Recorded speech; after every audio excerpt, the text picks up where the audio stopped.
Ravi master,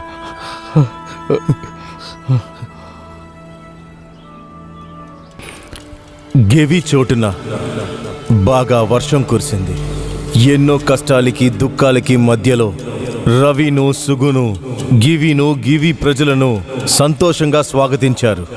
transfer దొరికి గివి నుంచి వెళ్ళినా కూడా రవి ఇప్పుడు గివి ప్రజల్లో ఒకడే. ఏంటి మీకు అర్థం కాలేదా?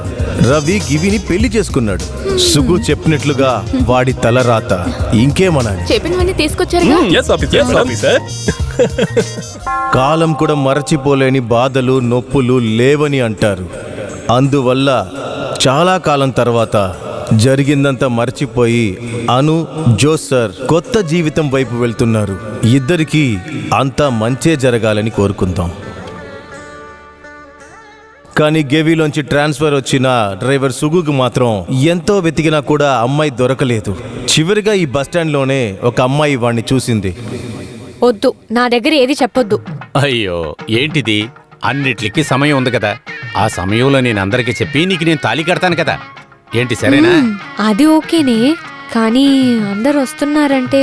అయ్యో అందరూ ఉన్నారని చూస్తున్నా, లేత ముద్దు పెట్టేస్తా. ఊరుకోండి, ఏమైంది? ఇదంతా పెళ్ళైన తర్వాతనే సరేనా? సరే, నీ ఫ్రెండ్ ఇప్పుడు ఎక్కడుంది? సుగన్నా, ఓ ఆహా. హాయ్, నువ్వేనా? నువ్వెలారా ఇక్కడికి? నాకు ఈ రూట్ లోనే కదా డ్యూటీ. రూట్ ఎక్కడా? మీ రూటే. దేవుడా, ఏమైంది? ఏంట్రా? అదే అదేరా, రారా.